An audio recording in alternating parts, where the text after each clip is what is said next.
Hmm. Hi.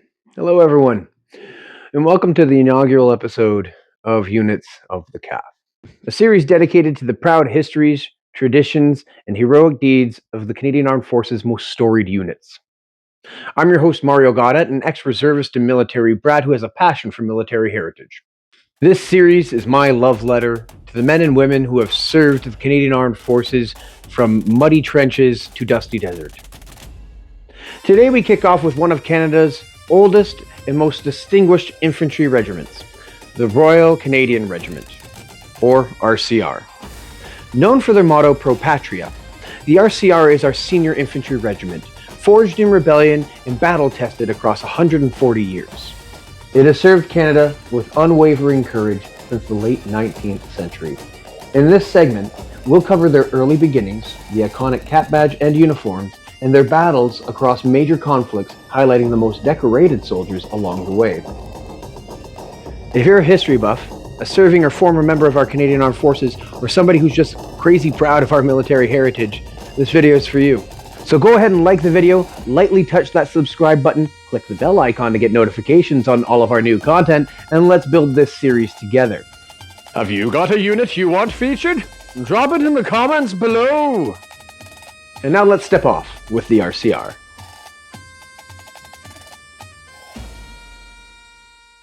Early history. The roots of the Royal Canadian Regiment trace back to December 21st, 1883, when it was authorized as the Infantry School Corps under the Militia Act. This was Canada's first permanent infantry unit, designed not just to fight, but to train the nation's militia. Initially, companies were stationed in Fredericton, New Brunswick, Saint-Jean, Quebec, and Toronto, Ontario.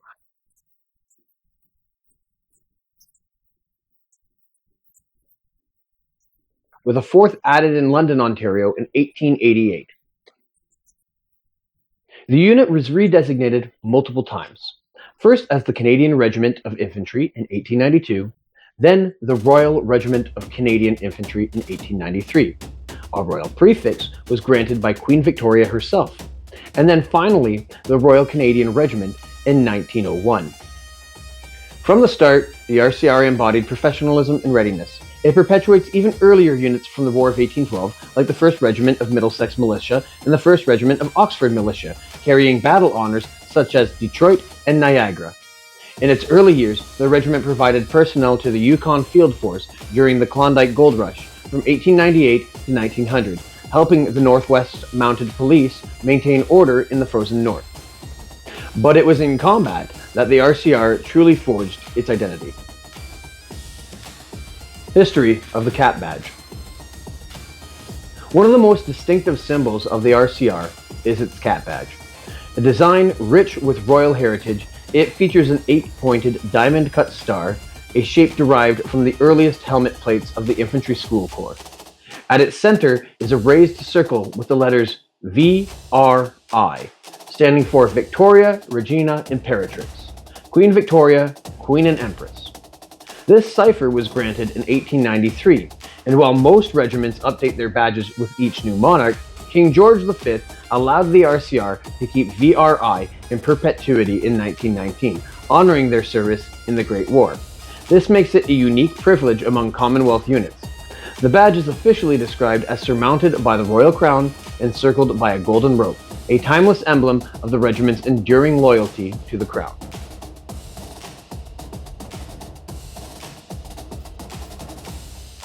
Unique properties of the unit uniform. The RCR's uniforms reflect both tradition and modernity in 2025. As the Senior Infantry Regiment, their full dress, number 1 order, features a scarlet tunic with midnight blue facings on the collar, cuffs, and shoulder straps, paired with blue trousers bearing a 4.5 centimeter scarlet stripe.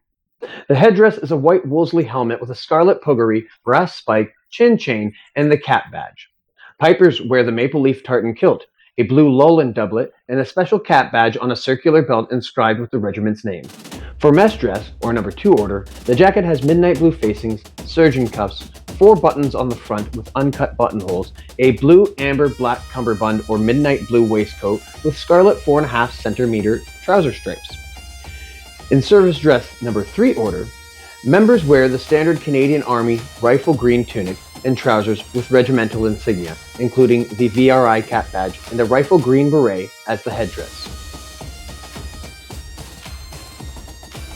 This is the most common dress uniform that you will see them in. For operational dress, or number 5 order, it consists of modernized combat uniform in the CADPAT NT pattern.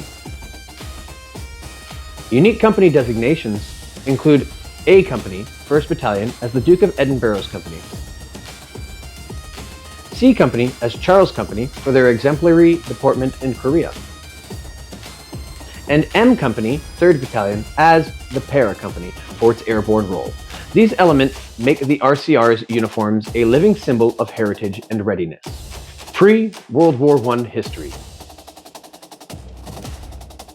The RCR's first taste of battle came during the Northwest Rebellion of 1885, where they earned honors at Batoche in Cut Knife Creek, fighting alongside militia against the Métis and Indigenous forces led by Louis Riel. This campaign tested the young regiment's mettle in harsh prairie conditions. But it was the South African War, or Boer War, from 1899 to 1903 that marked Canada's first overseas conflict and the RCR's rise to prominence. The 2nd Special Service Battalion, under Colonel William Dion Otter, formed the core of Canada's contingent. They fought at Sunnyside and Cape Colony on New Year's Day 1900. But their defining moment was the Battle of Paardeberg Drift from February 18th to 27th in 1900. In a daring night advance, the RCR soldiers dug trenches under fire, forcing the Boers' surrender, a victory celebrated annually as Paardeberg Day. Among the most decorated was Private Richard Roland Thompson, who received one of only 4 Queen's scarves, a rare honor knitted by Queen Victoria herself for exemplary Dominion soldiers. His bravery in South Africa exemplified the regiment's early valor.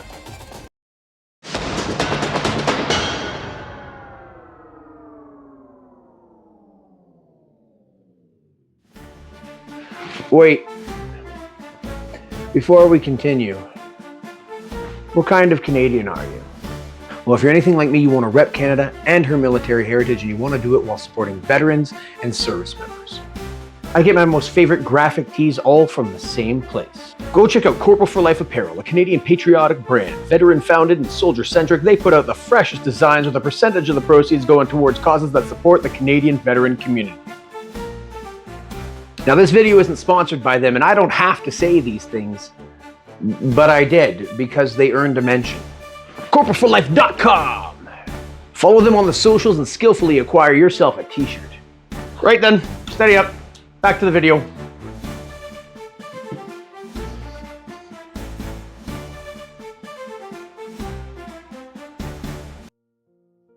RCR history, World War I. When the Great War erupted in 1914, the RCR spent from September 1914 to August 1915 freeing British troops for Europe.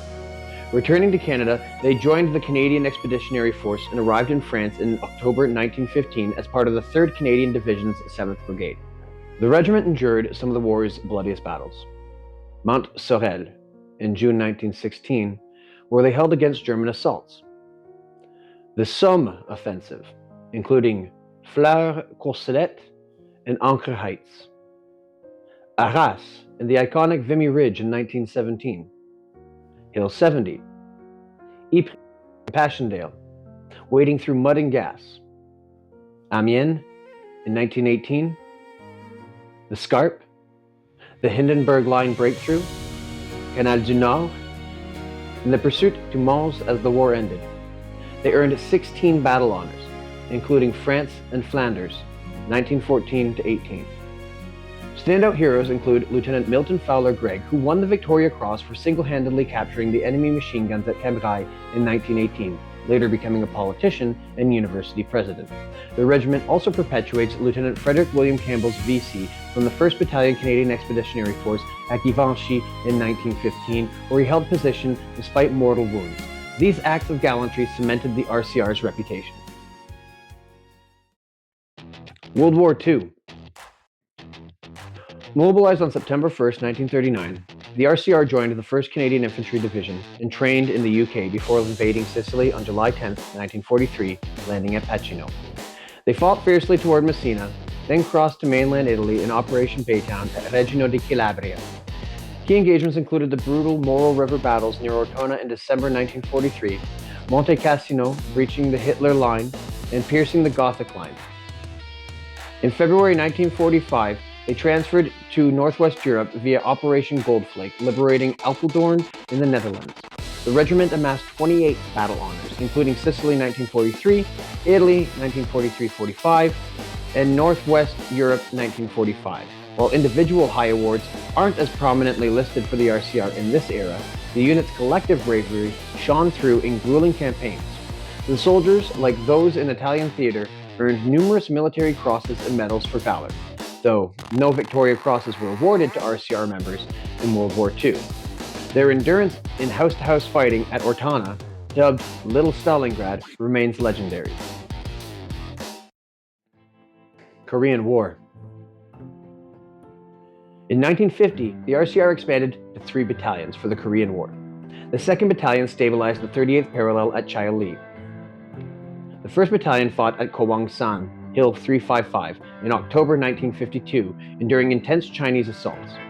The 3rd Battalion held the Jamestown Line on Hill 187, engaging in one of the war's final battles before the 1953 armistice.